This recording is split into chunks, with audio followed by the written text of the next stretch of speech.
শুভ সকালের অনেক শুভেচ্ছা ভালোবাসা জানিয়ে আজকে আরো একটি ব্লগ শুরু করছি তোমাদেরকে সঙ্গে নিয়ে। কেমন আছো সবাই? আশা করি যে যেখানেই আছো ভালো আছো, সুস্থ আছো। ভালো থেকো, সুস্থ থেকো, এটাই কামনা করি। আজকে হচ্ছে শনিবার, তো আজকের ব্রেকফাস্টটা একটু অন্যরকম। তো প্রত্যেক দিনের মতো ওই যে ব্রেডটা এনেছিল ওই দিন একসঙ্গে, মানে একটা এনেছিল কিন্তু একসঙ্গে অনেকগুলো ছিল। তো থাকে না এরকম যে পার্ট কম থাকে, দুদিনে শেষ হয়ে যায়, কিন্তু ওই ব্রেডটা 3 দিন খেয়ে তারপরে শেষ হলো। তো সেই কারণে ব্রেডটা তো আর বেশি দিন থাকে না, ওদের এক্সপায়ার ডেট বড় জোর 4 থেকে 5 দিন থাকে, এর চেয়ে বেশি কিন্তু থাকে না। তো সে কারণে ভাবলাম চলো ব্রেডটা খেয়ে শেষ করি, তারপরে অন্য কিছু মধ্যে যাবো ব্রেকফাস্টে। তো এই যে দেখো আটাটা গুলিয়ে মাখিয়ে নিচ্ছি, আর এই পাশে চা পাতা, মানে টাটা গোল্ডের যে চা পাতাটা হয়, টাটা গোল্ড না টাটা চা পাতাটা যে হয়, টাটা গোল্ডই মনে হয়। তো এটা দিয়ে এই ঢাকনা দিয়ে ঢেকে রেখেছি, চা পাতাটা দিয়ে ঢাকনা দিয়ে ঢেকে রেখেছি, কারণ নাহলে রং হবে না। তো চলো আজকে হবে রুটি, তার সাথে হবে বেগুন ভাজা, আর হচ্ছে ডিমের অমলেট। এই আর কি সকালের খাওয়া দাওয়া। আর সকাল থেকে ওয়েদারটা ভীষণ মানে ড্যাম, কিরকম একটা রোদও নাই বৃষ্টিও নাই, কিন্তু একটা মিষ্টি মিষ্টি হাওয়া আছে।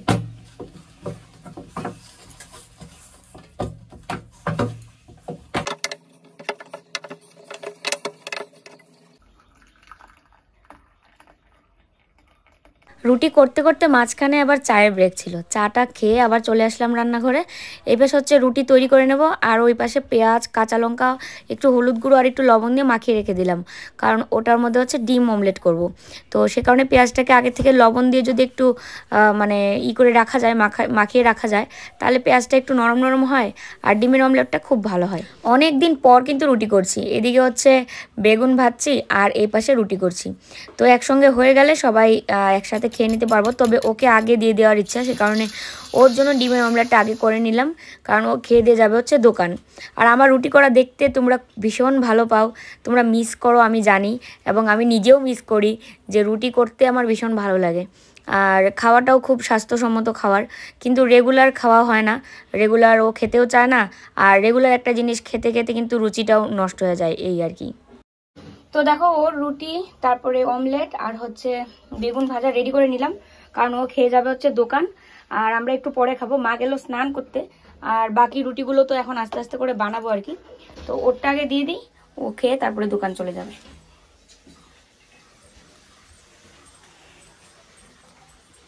তোমার চেয়ার তো দখল করে নিচ্ছে আরেকজন।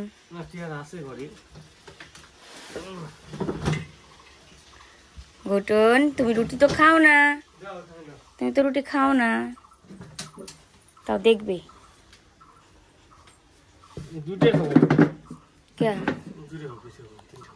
খাও, খাইতে পারবা। শোন তো আমার শোনা, আমার লক্ষ্মী।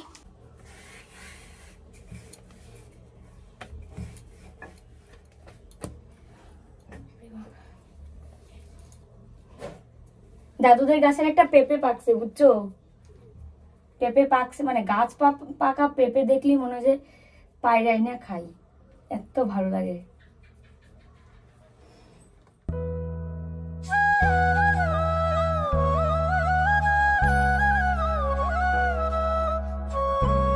তো এই হচ্ছে আমার ব্রেকফাস্টটা, আর এটা হচ্ছে মার জন্য। তো মা যেহেতু ডিম টিম খায় না, তো সেই কারণে বেগুন ভাজা আর হচ্ছে রুটি, আর এই যে। তো দুজন মিলে এখন খেয়ে নেব। আর গ্যাস ওভেনটা একটু হালকা করে মুছে নিলাম, নাহলে পুরো আটার গুঁড়ো দিয়ে ভরে গেছিলো। আর এটা হচ্ছে ঘুটুনের জন্য রুটিটা, ওর জন্য চিকেন আছে, চিকেন আর ডাল, ওটা দিয়ে টুকরো টুকরো করে রুটি দিয়ে মাখিয়ে ওকে দেবো, ও হয়তো খেয়ে নেবে। আর দেখো বেসিনের অবস্থা, কতগুলো বাসন পড়েছে। তো আগে খেয়ে নিই, তারপরে বাসনগুলো ধুয়ে নেবো। কইছি এখন খাওয়া দাওয়া করছো সকালে? খাইছি, মুট খাইছি, মুড়ি খাইছি, চা খাইছি। শরীরে যে জ্বর কত, মনে হয় যে কত হয়েছে জ্বর শরীরে? জ্বর খুব বেশি না, 3-4 এরকম না, গরম হয়, কিন্তু জ্বর আসতেছে। এটা অন্য কোনো অসুবিধা নিশ্চয় শরীরে হইতেছে, যার কারণে তোমার এই জ্বর জ্বর লাগতেছে, বুঝছো কথাটা? মানে জ্বর উঠে মানুষের কখন, যখন শরীরে অন্য কোনো সমস্যা থাকে, এটা তো ডাক্তাররা কয়।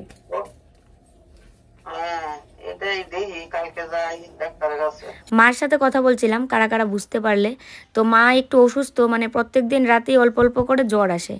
তো এটা শোনার পর থেকে মনটা ভালো লাগছে না, মনে হচ্ছে যে একটু যদি বাড়ি যেতে পারতাম, মাকে যদি একটু দেখতে পারতাম, একটু যদি সেবা করতে পারতাম, তাহলে কত না ভালো হতো। তবে গুটুন আসো আসো আসো আসো।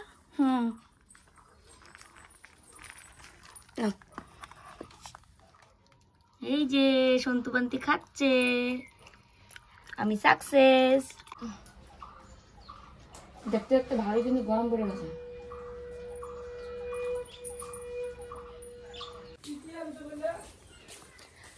একটু যাচ্ছে হচ্ছে পেছনে। তো খাওয়া দাওয়া শেষ করে, তো অনেকক্ষণ আগে খাওয়া দাওয়া শেষ করে নিয়েছি। আর আজকে ঘুটুনও খেয়েছে খুব সুন্দর করে, রুটি মাংস এগুলো সব মাখিয়ে দিয়েছি। আর ও খেয়ে মানে বোঝা যাচ্ছে যে খুব টেস্ট হয়েছে খাবারটা। যদিও এ আবার কি মানে সবসময় যদি দিই তখন আর খাবে না। যেমন এই যে প্রথম 2-3 দিন খুব মজা পেয়েছিল, ডিম দিয়ে চাল দিয়ে ডাল দিয়ে সুন্দর করে সেদ্ধ করে দিয়েছিলাম। তো তখন যেমন খেয়েছিল, এখন আবার আর খায় না। তো আবার এই যে রুটির ক্ষেত্রেও তাই হয়ে যাবে। আর পিছনে আসলাম একটু বাটুলকে নাড়িয়ে দিতে আর একটু হাঁটাহাঁটি করতে। ঘুটুন তো পিছনে আসার জন্য পাগল হয়ে যায়। এই দেখো, এটা হচ্ছে মিষ্টি কুমড়ার গাছটা, ওই দিন এদিকে দেখতে দেখতে যাচ্ছিলাম। আর এখানে আসলেই কথাটা মনে হবেই। তো বাটুলকে একটু নাড়িয়ে দিই।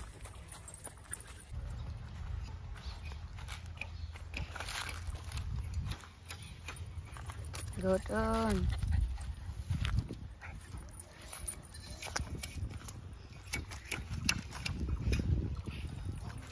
বাটুল বাটুল ছায়াতেই বসে আছে গো। রোদ, সেই রোদ বাইরে, ওই জন্য ছায়াতে বসে আছে।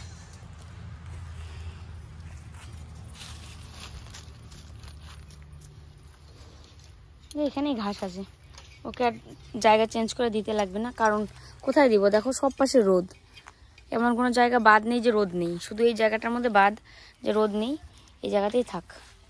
আর একজন চলে গেছে সঙ্গীদের সাথে দেখা করতে।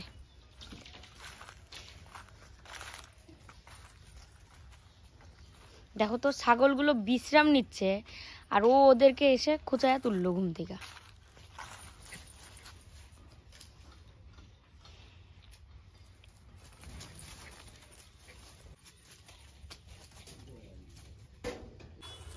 পিছনে এত পরিমাণে রোদ, তারপরেও এসে ভালো লাগছে, কারণ মিষ্টি একটা হাওয়া আছে। আর আমি মাছ, তারপরে মাছের তেল এগুলো সব নামিয়ে রেখে এসেছি। দেখো বাটুল আমার কাছে চলে এসছে, এখানে আমি বসে আছি। এ বাটুল, গরম লাগে, গরম লাগে। বাটুল বাটুল থাক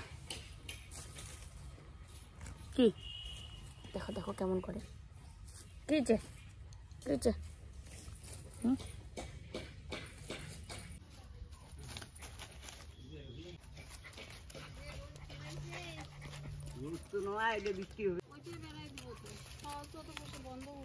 রান্না হয় নাই, আমি যা রান্না বসাবো।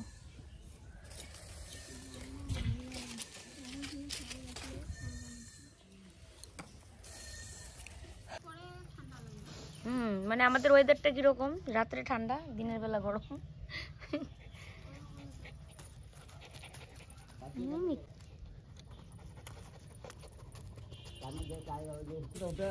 দেখো বাটুল বাটুল বাটুল আমার গায়ের মধ্যে হেলান দিয়ে আইসা কিরকম করতেছে, শুইছে এখানে। একটু গল্প টল্প করে তারপরে যাবো বাড়ি। আর গুটুন ওদিকে পাখিকে যায় উড়াই দিতেছে। এই তোর আর কোনো কাজ নাই, ওই মিকি ওই আয়। গল্প করতে করতে চলে আসলাম। তো সাগরের মা দিদি পিছনে ছিল, ওদেরই কাজ হচ্ছে, বেড়ার কাজ। তো ওখানে একটু বসে গল্প করে বাড়ি চলে আসলাম। এখন হচ্ছে রান্না বসিয়ে দিব, আর দেরি করা যাবে না। মিকির আগে পাটা ধুয়ে দিব। তোমরা তো জানোই মিকি বাইরের থেকে আসার পর কত সুন্দর পা ধুয়ে নেয়। আমি বলবো যে মিকি চলো পা ধুয়ে দিব, ও একদম রেডি পা ধোয়ার জন্য।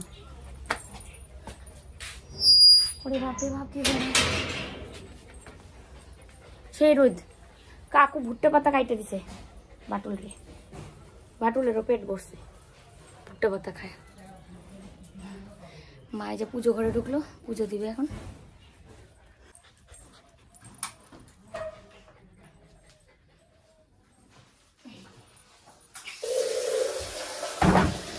দেখলে কত সুন্দর করে আমার পিছে পিছে ও বাথরুম চলে গেল, কারণ ও জানেই যে বাইরে গেলেই মা আমাকে পা ধুয়ে দিবেই। তো আর বেশি কথা না বাড়িয়ে চলো মার পিছে পিছে বাথরুম যাই। আবার আমার জন্য অপেক্ষা করে, যতক্ষণ না আমি বেরিয়েছি ততক্ষণ এখানে দেখবে। তো আমি হাতটা একটু হ্যান্ড ওয়াশ দিয়ে ধুয়ে নিলাম, কারণ এখন হচ্ছে সবজি কাটবো।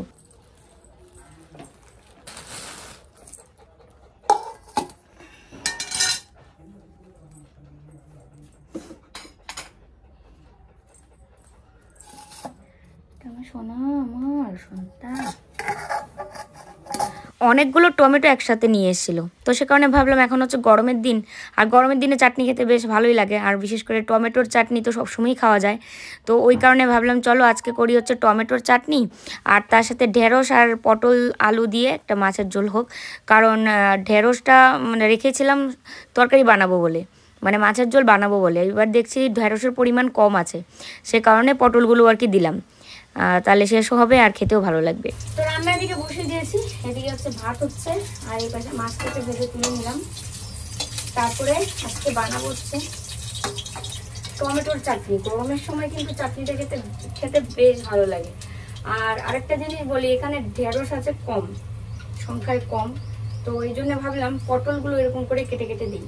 এই যে দেখো, তো এরকম চিকন চিকন করে কেটে দিয়েছি। চলো প্রথমে ফোড়নে দেবো হচ্ছে কাঁচা লঙ্কা,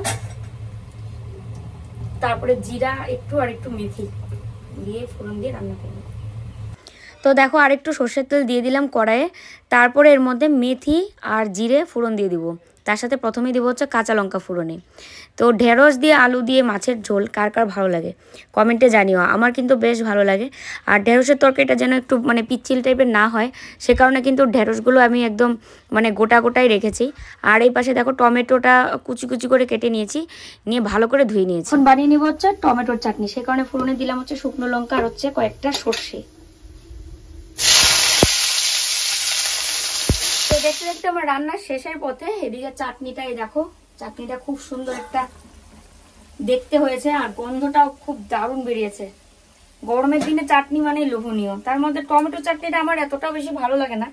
আমার হচ্ছে কোনটা যাকে ভালো লাগে বলো তো, একটু টক টক লাগবে, একটু মিষ্টি মিষ্টি লাগবে, একটু ঝাল ঝাল লাগবে, ওইরকম। এবার টমেটো তো পুরো মিষ্টি, আর আজকে চাটনিটা করেছি গুড় দিয়ে, কারণ গুড় যেহেতু রয়েছে তো চিনি দিয়ে আর করলাম না, চিনিটা অ্যাভয়েড করাই ভালো, গুড় খাওয়া অনেক ভালো। আর এদিকে ডালটা একটা সিটি দিয়ে বন্ধ করে রেখেছি, এটা ফোড়ন দিব, ডাল মুসুরের ডাল। এই তো টমেটোর চাটনি, মুসুরের ডাল আর হচ্ছে মাছের ঝোল, এই আর কি আজকে রান্না। আর আমি মাছের ঝোল বেশিরভাগই সবজি দিয়ে করি, তোমরা তো জানোই। অনেকেই বলে যে বড় মাছ তো একটু আলু দিয়ে করতে পারো, কিন্তু আলু দিয়ে করলে তো ওই আলুই শুধু পেটে যায়। মাঝে মাঝে একটু টেস্টের জন্য করা যায়, কিন্তু সবজি দিয়ে করলে কি হয়, সবজিও খাওয়া হয়, তার সাথে মাছেরও মানে টেস্ট পাওয়া যায়, এই আর কি। তো এটা একটা চাটনি মশলা আমি বানিয়েছিলাম হাতে, সেটাই দিয়ে দিলাম। রান্না শেষ করে নিয়ে আমি স্নান করতে চলে গেছিলাম, আর ও দোকান থেকে চলে এসে স্নান টান করলো। এখন হচ্ছে সবাই মিলে ভাত খাবো। মা এদিকে দেখো ভাত বাড়ছিল, আর লেবু তো এরকম, লেবু হচ্ছে চূড়া, মানে লেবুর কথা মনে থাকে না, তো ওই কারণে লেবু আগের থেকে কেটে এখানে রেডি পুরো, যেন ডালের সাথে লেবু খেতে একদমই আমরা ভুলে না যাই। আর আজকে কি রান্না বান্না করেছি সেটা তোমাদের দেখাইনি, ওই কারণে রান্না করে দৌড়ে আসলাম রান্নাটা দেখাতে, কারণ এরপরে বাড়লে পরে দেখালে মানে বাড়ার আগেই দেখালে এটা বেশি ভালো লাগে, কারণ উপর দিয়ে একটা প্রলেপ পড়ে থাকে, কি সুন্দর লাগে। তো এই যে দেখো ঢেঁড়স পটল আলু দিয়ে মাছের ঝোল, একটা মাথা ছিল তো একটা করে মাথা আবার কি রেখে দিই, ওই কারণে মাথাটাও দিয়ে দিলাম। এবার হচ্ছে মসুরের ডাল, গরমের দিনে এই পাতলা পাতলা মসুরের ডাল খেতে লেবু দিয়ে ভীষণ ভালো লাগে, সবারই মনে হয় ভালো লাগে। আর এই হচ্ছে টমেটোর চাটনি, টমেটোর চাটনিটাও খুব ইয়ামি হয়েছে দেখতে। আর এই হচ্ছে মার জন্য তরকারি তুলে রেখেছি, আর এটা হচ্ছে গুটুনের জন্য এক টুকরা মাংস দিয়ে রয়েছে, আর ও তো মাছও খাবে।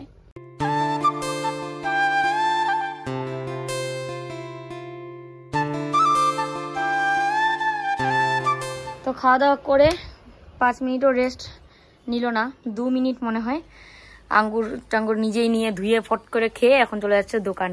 সবাই আশীর্বাদ করো যেন ওর দোকানে যে এই যে ঈদের জন্য আর পয়লা বৈশাখের জন্য মাল করেছে এগুলোর জন্য সেল হয়।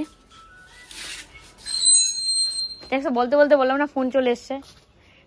তো খাওয়া দাওয়া করে চাটনি খেয়ে নিয়েছি, চাটনিটা অসম্ভব ভালো হয়েছিল, যেহেতু গরমের দিন না, যে কোনো চাটনি কিন্তু খুব ভালো হবে। সে টমেটো হোক, বড়াই হোক, বড়ই হোক, মানে বড়ি বলতে কুল, বা যে কোনো ফলের চাটনি খুব ভালো লাগবে। সকালবেলায় ভেবেছিলাম যে বিছানার চাদরটা বদলে নিব, তো সকালবেলা আর হলো না, কারণ এই যে তাড়াতাড়ি করে রুটি টুটি করে ওকে রেডি করে দেওয়া। তারপরে ভাবলাম একবারে একদম বিকেলবেলাতেই আর কি বিছানার চাদরটা বদলে নিব। কারণ বিছানার চাদরটা যেটা আমি বদলালাম সেটা না এক সাইডে একটু কীরকম মানে হয়ে গেছে, ফেসে যায় না, মানে একটু কাটার মতো দেখা যাচ্ছে। এবার জানি না কি হয়েছে, তো এই জন্য ওই চাদরটা পেতে নিলাম। ওটা আবার টান টান লেগে পরে পুরোটাই ছিঁড়ে গেল, ওই জন্য। তো বিছানা চাদর বদলাবো আর বালিশের কভার টভার সমস্ত কিছু বদলে নেব। আর এই যে দেখো বিছানা তোলা কমপ্লিট হয়ে গেল। এখন আস্তে আস্তে করে পুরো ঘরটা আর কি গুছিয়ে নেব। টেবিলটা তো ফোল্ডিং টেবিল, তো আমরা কি করি, একবার বাইরে নিই আবার ঘরে নিই, তো ফোল্ড করে রেখে দিলেই হয়, সেটা আর করা হয় না। তো আজকে ভাবছি পুরো ফোল্ড করে আর কি রেখে দিব। আর টেবিল ক্লথটাকেও টেবিলের সাথেই আর কি রেখে দিব, তাহলে যখনই পাতি না কেন সুবিধা হবে। তো চলো কাজ করতে করতে কিছু কথা তোমাদেরকে বলি। সেটা হচ্ছে জমিটা কেনার পর থেকে সবার মনে প্রশ্ন একটা, কেউ মনে করো আমাকে কমেন্টে লিখে, আর কেউ হয়তো মনে মনে রেখে দিচ্ছে যে আমি আবার কোন মাইন্ডে নেই, সে কারণে আমাকে প্রশ্নটা করছে না। তো আমি বুঝতে পারি এটা সবার মনেই প্রশ্ন একটা থাকতে পারে, যে তুমি তো চিকিৎসায় ছিলে, চিকিৎসা করছিলে, আইভিএফ করবে, তাহলে মাঝখানে আবার জমি কিনলে, তাহলে তোমার চিকিৎসা কি বন্ধ থাকবে? মানে প্রশ্নটা এরকম। তো একদমই না, আমার চিকিৎসা তো বন্ধ থাকছেই না, কারণ আমি চিকিৎসা মানে চালিয়ে যাওয়ার জন্যই যেভাবে ডাক্তার বলেছে আমি সেভাবেই চলছি, ওষুধ খাচ্ছি রেগুলার। ঠাকুরঘরের ওই দেখো, ঠাকুরঘরের জানলার মধ্যে বসে আছে পাখিটা।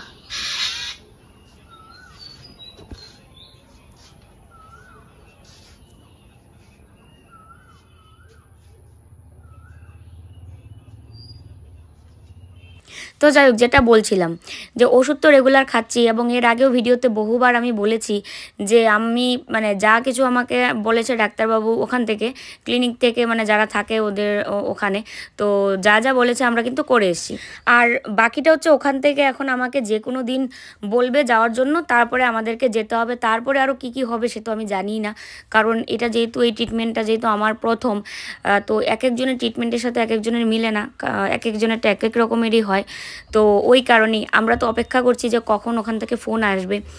মিনিমাম একটা টাইম দিয়েছিল যে 5-6 মাস লেট হতে পারে, তার চেয়ে বেশিও লেট হতে পারে। তো সেই ক্ষেত্রে আর কী করবো, আমি তো ওষুধ রেগুলার চালিয়ে যাচ্ছি। তো আশা করি তোমরা তোমাদের প্রশ্নের উত্তর পেয়ে গেছো, চিকিৎসা বন্ধ থাকছে না, চিকিৎসা চলছে, আর ভগবানের কৃপায় দেখি কত দূর এগোনো যায়। তো যাই হোক, দেখো গাছের গোড়াতে দিয়ে দিচ্ছি হচ্ছে চা পাতা পচা, এটা কিন্তু ভীষণ ভালো সার। বিকেলের সমস্ত কাজবাজ শেষ করে নিয়ে আমি আর ঘুটুন চলে এসেছি একটু পিছনে, এখানে একটু সময় কাটিয়ে তারপরে বাড়ি যাব। তো সবাই ভালো থেকো, সুস্থ থেকো, ফিরে আসছি কালকে নতুন ভিডিওর সাথে। আজকের মতো এখানেই বিদায় নিচ্ছি, টাটা।